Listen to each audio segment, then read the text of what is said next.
За юу яцхан манайхаа К13 медиа сувгийн анхны бичлэг маань та бүхэнд хүрэхэд бэлэн боллоо.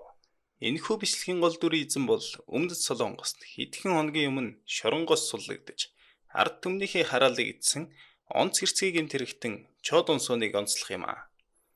Ингээд бичлэгийн ихэнд хэрэгтний талаар баримтуудыг баруун онцлогоогүй хүргэх болно. Та бүхэнд сонирхолтой байна гэдэгт итгэлтэй байна.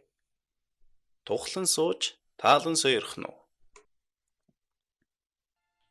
Чод Унсун 1952 оны 10 сарын 18-ны өдөр Өмнөд Солонгост улс төрсөн бөгөөд гэр бүлийн хайрыг ор тос мэдрэлгүй хүнд хэцүү амьдралыг туулж өнгөрүүлсэн байдаг. За угаасаа манай архаг гэмт хэрэгтнүүдийн алтан намтар нэг иймэрхүү хэм маягтай ихэлтгэлтэй. Ихэнх нь баг байхасаа хүчирхий илдвэртдэг. За багада нөгөө граштж жагаад халтарч унаад тархинда их бага хэмжээний гэмтэл авсан гэх мэт урт төөхөд араасаа хөөрдөг. За тэрч яах. За одоо Чод Унсуныг Чо гэд явчихнаа. Чогийн хувьд дундангаас сургуулиасаа гарсан гэмт хэргийн ертөнц рүү эргэлт тусалгүйгээр орох нөхцөл болсон байдаг. Үүнээс хойш хулгай дээрмийн хэрэгт их бага хэмжээгээр холбогдож явсаар гудамжны үзүүрийн түүцнээсээ бас их хөрөвдөлтэй чаваас нэг ширхэг бэлэн гомон хоёр ширхэг годгор хэм хоснаар шүүхээс 1 жил 6 сарын 20 хэл явж шоронгийн алгыг савсан байдаг. Шоронд байх хугацаанд дахиж би өстөө гэмт хэрэг энтер хийхгүй гэж хуцаж гарч ирэнгүүтлээл шууд анхны хүчингийн хэрэгтэй холбогдож гэрийнхээ хажууханд ажилтдаг 19 настай эмэгтэйг хүчирхийлсэн байгаа юм. Энэ удаад шүүхээс түүнийг сэтгцийн хувьд эрүүл бус хүмүүн үзэж 30 хоногийн албатан сэтгэл зүйн эмчилгээнд хамруулан үйлцэн хэргийнхэн төлөө 3 жилийг хаалттай торны цаан өнгөрөх эрхийн бичгээр давхар шагнасан байдаг. Ялыг бол яс идэлнэ гэдэг маньюуны дуртай үг бөгөөд шоронгоос гарч ирмэгцээ сурсан занг сураар байтугай төмрөөрч бож болдгүй гихчээр эмэгтэй хүний биед удаадаараа алдснаар шүүхийн хаалга татаж доргуулад авсан байдаг. За манай Чогийн албатан сэтгцийн эмнэлэгт дэмжлүүлсэн нийт хугацааг авч үзвэл 2 жил гараад талиж өгнө. Энэ Солонгос одоо манайх шиг эмнэлгийн үйлчлэгийн юм муул юм бах та. Чогийн хувьд нийт 18 гэмт хэргийнхээ 11-ийг нь гэр бүлтэй болсныхаа дараа үйлдсэн байгаа юм. Эхнэр нь сэтгцийн хувьд цоо өрүүлэн яагаад ч биш. Шүүх хурал дээр манай нөхөрт буруу байхгүй. Энэ бүх гэмт хэрэг энэ муухай архинаас л боллоо гэд архилуу бүх зүйлийг түлхэж энтер. Үүр цайрцсан гар байна лээ. Ер нь бол дугуйгаа олно гэдэг нь л энэ байх. За бүр одоо хүртэл салаагүй гэд боддоо. Саяхан шоронгоос гарахад гэртээ жантай гоймонгож хандсан миний анд дажгүй ухааны юм ярьсан хүлээж исэн байгаа л да айгуул. За ингээд хэрэг явдал руугаа шууд гулгаад орноо. Чогийн үлдэж байсан гэмтэргүүдээс хамгийн их шуугаан тарьж олонний дургуслыг хүргэсэн нь 2008 оны 12 дугаар сарын 11-ний өдөр Өмнөд Солонгосын Ансан хотод болсон бага насны хүүхдийг хүчирхийлсэн гэмт хэрэг байдаг. Энэ хэргийн хохирогчийн жинхэнэ нэрийг цагдаагийн газар болон мэдээллийн хэрэгслүүд ор тас нууцлсан бөгөөд олон нийтэд зохиомл нэр болох Наён гэдгээр нь мэдээлэх болсон. Гэмт хэрэг болсон өдөр бага сургуулийн 8 настай эмэгтэй сурагч Ким Наёныг сургууль руугаа явж байх үед 57 настай Чо түнтэй таарлцсан байдаг. Хэрэг гардаг өдөр нөгөө нэг Солонгос кинон дээр гардаг ховингаар асгаж байгаа юм шиг ордог гайтай бороо норж таарсан байгаа. За тэгээд Чо хөнгүү гудамд ганцаараа явж буй охинд шууд хүч хэрэглэн ойролцоох сүмийн нойлын өрөөлөв чирч оруулсан байдаг. За одоо хамгийн балиар хэсэг рүү орох гэж байгаа тул бага насны хүүхдүүд болон хит хэмзэг хүмүүс гарч агаар амьсгалдаг ч юм уу, чихээ дарддаг ч юм уу нэг юм хийсэн дээр шүү.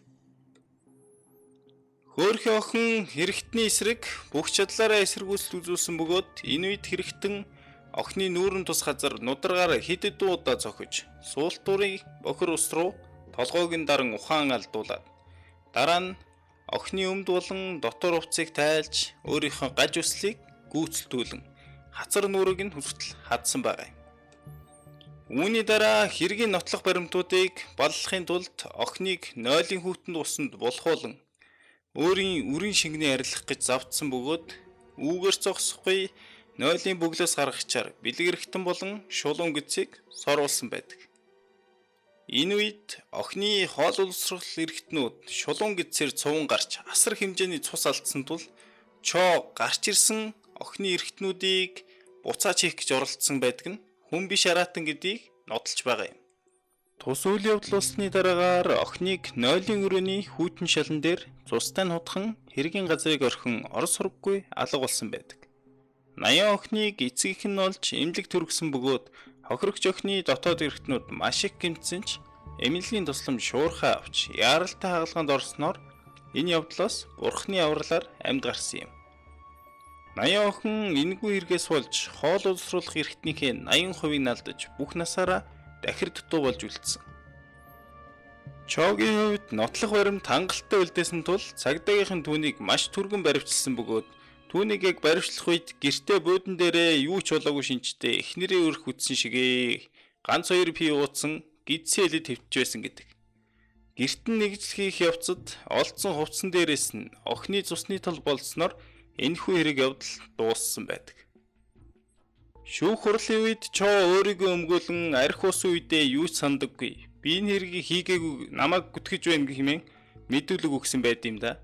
Хохирогч охины мэдүүлэгт Чоогоос хэрэг үлдэх явцад арх үнэрч байсан гэж мэдүүлсэн тул шүүхээс гэмт хэрэгтэн өөрийгөө удирдах чадваргүй сэтгцийн өөрчлөлтийг хэмээн үзэж ялын хэмжээг бүх насаар хорих байсныг 12 жил болгон бууруулсан. 80-ны эцгийнх нь охиноо бие махбодын болон сэтгэл зүйн хувьд маш их хохирол амссан тул нөхөн олгор авахыг хүссэн боловч шүүх түтгэлзүүлсэн байдаг. Юу гэнэ? Түтгэлзүүлсэн гинэ үү? Энэ хаа газрын шүүх бүтэхгүй байна нэр. За тэр ч яах. 3 жилийн дараа засгийн газраас 80-ны гэр бүлд 13 сая воныг нөхөн олгоруулж олгосон байдаг. За тэгмээр дээ те. Тухайн үед хэрэгтэнд оноосын ялын тухай мэдээлэл гарсны дараа шүүх хуралдааныг дахин илгэхийг хүссэн хэдэн мянган өргөдөл засгийн газрын ордонд ирсэн байдаг.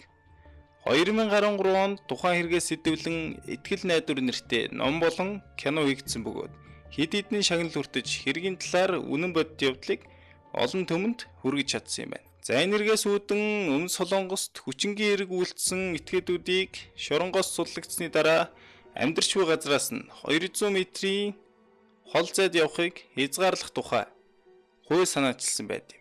Даанч энэ батлагдаж чадав. Чоо би энэ хэргийг хийгээгүй. Намайг суллаач гэж 300 гаруй удаа шүүгчд захидал бичсэн байгаа юм да. Үнэн бүтэхгүй гар юм аа. Чогийн хувьд сая 2020 оны 12 дугаар сарын 12-нд шоронгоос суllагдсан бөгөөд 7 жилийн турш хөлөндөө цахилгаан буугавчтай бас мань хүний нэр болон зураг гэрийн хаяг бүгд 5 жилийн турш хэрэгтнийг царайг дэлгдэг сайт дээр байршихаар байгаа юм байна. Шоронгоос гараад хуучин амьдарч байсан газраа амьдрна гэсэн болохоор хохирогч охин гэр бүлийн хамтаар нүүхээр болсон юм байна. За эцэст нь жаахан гэгээлэг юм ярэ гэж бодсон юм. 80 охинд голстомын уут буюу хиймэл бүдүүн гэдгийг насан туршдаа ашиглах шаардлагатай гэж тухайн үед одоо эмчнэр дүгнж байсан юм байна. За гэхдээ шинжлэх ухааны өсрөнгөө хөгжлийн ачаар хиймэл шулуун гэдс хийх мэс засалт орон амжилттай болсон юм байна. Охин буцаад сургуультай хэвийн сурж эхэлсэн бөгөөд олон нийттэй харьцахдаа сэтгэл санааны хувьд хэвийн болсон юм байна. За энэ хүү бичлэгээ 80 охины аавын хэлсэн үгээр төгсгөе гэж бодож байна.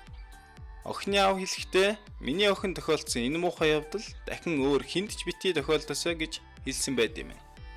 За та бүхэнд ч гэсэн хандаж хэлэхэд бага насны хүүхэдтэй анхаарал болгоомжоо сулруулж ерөөсөө болохгүй гэдгийг бас дахин хэлмээр байна.